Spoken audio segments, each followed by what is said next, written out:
This is Damon Fordham, adjunct professor of history at Charleston Southern University and the Citadel in Charleston, South Carolina, as well as an author and historian. Tonight I'm going to tell you about not a little-known story of heroism in American history, but a buried story of heroism in American history that involves a lesser-known aspect of the post-Reconstruction era. You see, most people understand that in the 1890s, many southern states stripped African Americans of their right to vote, and in 1896, in a case originating in Louisiana, the Supreme Court heard Plessy versus Ferguson, which would make it legal to segregate black people in public places for the next 60 years. But what most people don't know is that, contrary to popular belief, African Americans and their white allies did not sit back like bumps on a log and did nothing while these laws took place. These people fought back, and I'm going to tell you a story that has seldom been told in great detail since that time. It's mostly buried in the old newspapers of that period, of these 6 brave heroes who stood up against these unjust laws and some of the allies who helped them. You see, in South Carolina, there was a man named Benjamin Ryan Tillman, born in Trenton, South Carolina in 1847. And he lost an eye at an early age. He was a member of a Klan-style group called the Ku Klux Klan, that is, a Ku Klux Klan-style group called the Sweetwater Sable Club that massacred African Americans in Hamburg, South Carolina on July the 8th, 1876. And he went on to gain a career in politics. He became the governor in 1890. And in 1893, after helping to form Clemson and Winthrop universities, which were positive things, in 1893 he sent a black man by the name of John Peterson in Denmark, South Carolina, to a lynch mob. He was elected to the U.S. Senate the next year.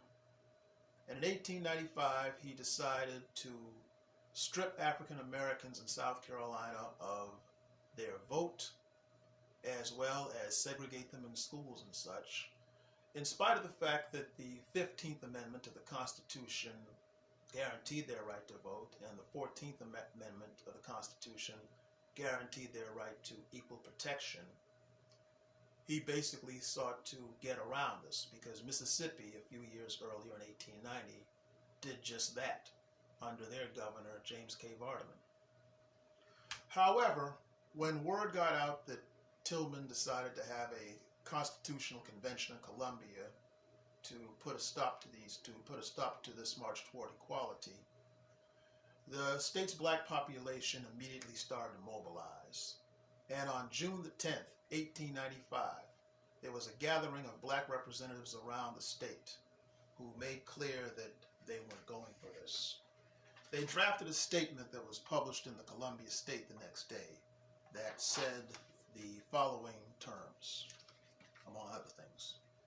Any form of government, if we may dignify it by such a term, which forces a class of people to contribute to existence without voice, whose contributions in the hands of the privileged class are used as engines of oppression, is worse than that among savages, where all men are at least equals. You see, part of the reason Tillman wanted to do this was to make sure that he continued to be reelected.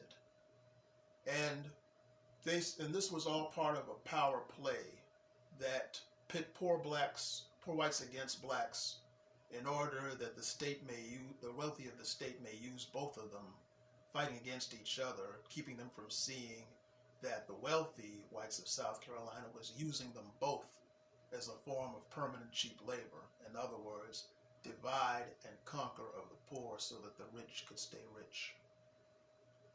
Well, The blacks decided that they would send representatives to this constitutional convention to stand up and put a fight against this.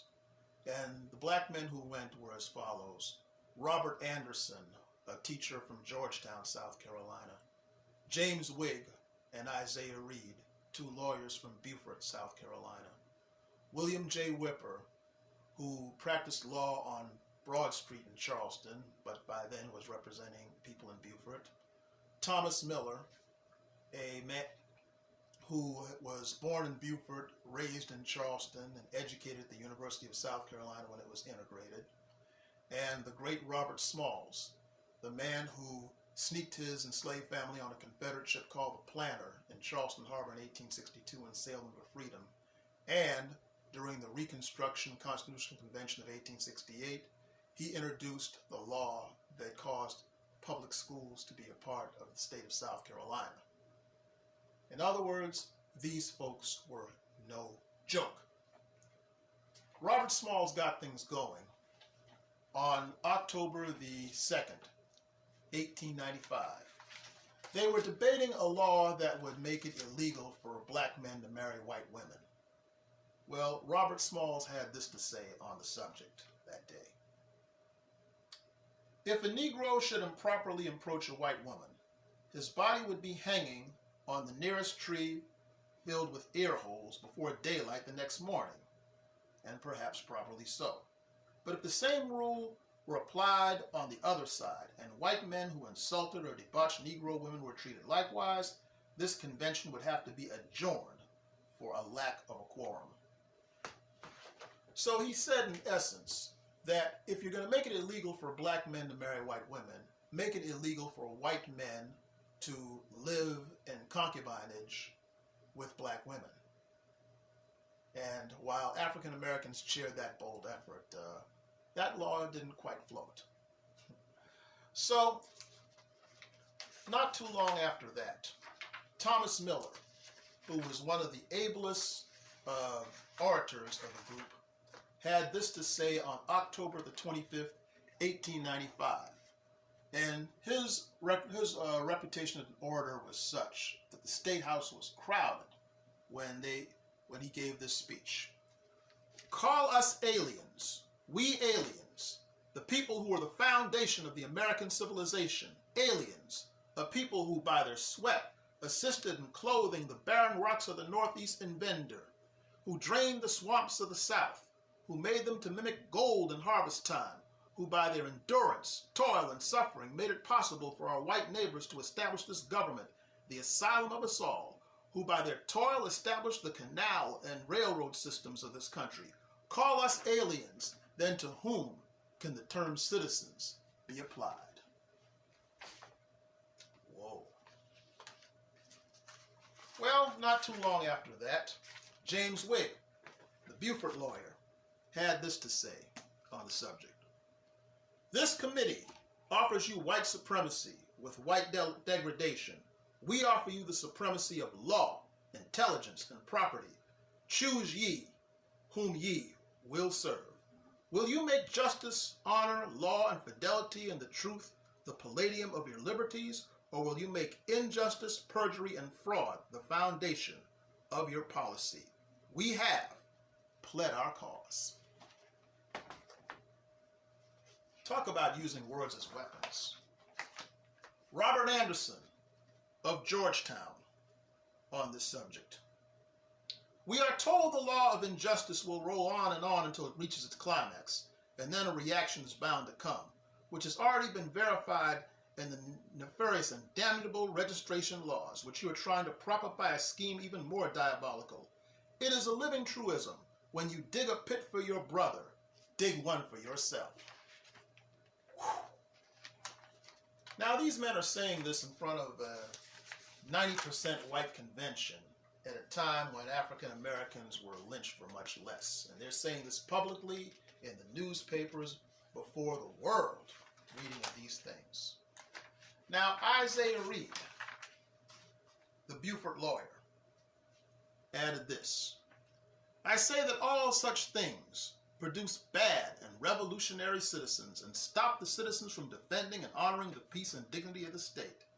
that these citizens should be defended by a fair and impartial suffrage that would not commit them to the mercy of arrogant and unscrupulous registrars and managers who could invert, subvert, overt, divert their political wishes. Hey.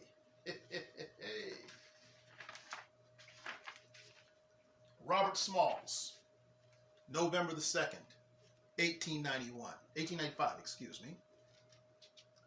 My race has honored me with a seat on its floor, and I shall serve them to the best of my ability. My race needs no special defense, for the past history of them in this country proves them to be the equal of any people elsewhere. All they need is an equal chance in the battle of life. And that's his most famous statement. I believe that's also on his grave.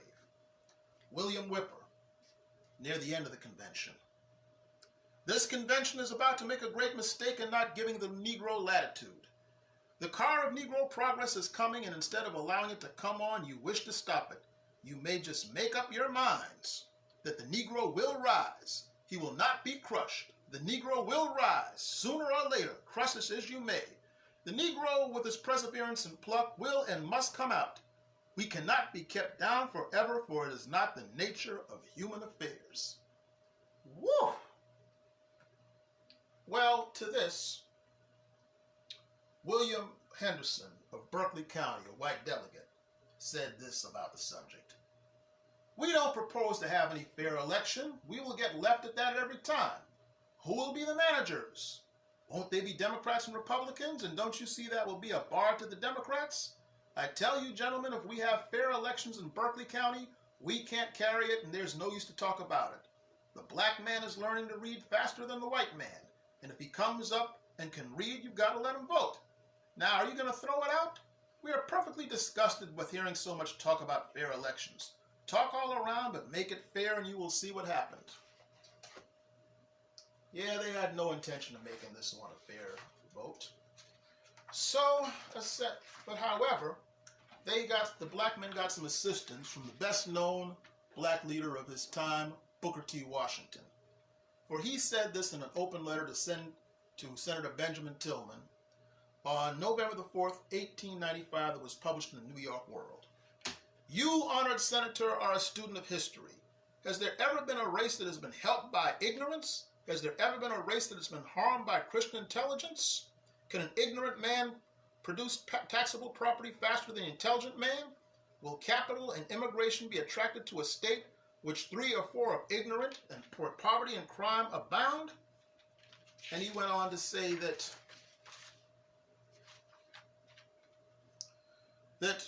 the words of Galatians must be remembered. Whatsoever a man soweth, that he shall also reap. And Booker T. Washington is usually given this reputation as a sort of milquetoast guy. Well, some milquetoast, right? Well, they came to a vote, and they lost 116 to 7. And interestingly enough, 2 white delegates, T.E. Dudley and J. Harleston Reed, refused to go along with the white majority because they felt that this was such a violation of their legitimate constitutional rights. Says something, doesn't it? That these men risked their careers and perhaps their lives to join these African Americans in refusing this thing. Well, Robert Smalls' daughter, Sarah Smalls, collected her father's speeches in a pamphlet, and she said, "Indeed, it must be been an object lesson planned by an all-wise God to teach the haughty, boastful sons of Carolina that they are Negroes, capable and simply qualified in every respect to protect themselves when it becomes necessary to do so, and those few representatives of the race were but a very small part in the rising host and that time and education are bringing forward." And when they gave that vote, Robert Smalls said that he would walk home to Buford before signing that Constitution. Well, he didn't have to do that. But the white delegates got together and sang, "God be with you until we meet again." How ironic. Well, The result of this was predictable. Many blacks lost their right to vote, and Tillman openly bragged about this in the Senate in 1900. But the last black representative after Reconstruction was a gentleman named George White out of Tarboro, North Carolina. And he had these words to say in his farewell speech on January the 29th, 1901. This, Mr. Chairman, is perhaps the Negro's temporary farewell to the American Congress, but let me say phoenix-like, he will rise up at some day and come again. These parting words are in behalf of an outraged, heartbroken, bruised, and bleeding, but God-fearing people, faithful, industrious, loyal people, filled with potential force.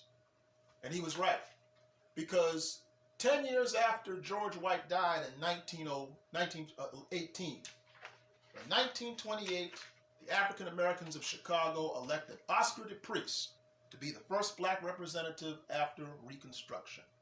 He served in Congress until the mid-1930s. And get this, folks, on February the 10th, 1930, Oscar DePriest came to Congress with two guests. John Lynch, one of them was John Lynch of Mississippi. John Lynch had served in Congress during the Reconstruction days. So DePriest said that he wanted to call attention to the fact that he had two ex-members of the House present today, and he will present them to you. One is ex-Congressman John Lynch, who served from Mississippi, and the other is Thomas Miller, who served in the 7th District of South Carolina in the 51st Congress. The representatives applauded, and DePriest concluded, I am glad to have the privilege of presenting these gentlemen to you. They happen to be gentlemen of the racial group to which I am identified, so I am not the only one left.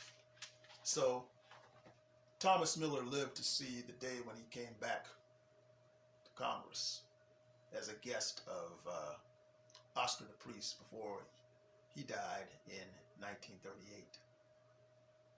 That story was buried in newspapers for many years. George Tyndall wrote about it in South Carolina Negroes 1877 to 1901. And Andrew Billingsley wrote about it in his biography of Robert Smalls called Yearning to Breathe Free. But I'm currently working on a book on collecting the writings of the great speeches of those men that day, so that people will know that during a time of that evil, good men didn't sit back and do nothing. This is Damon Fordham.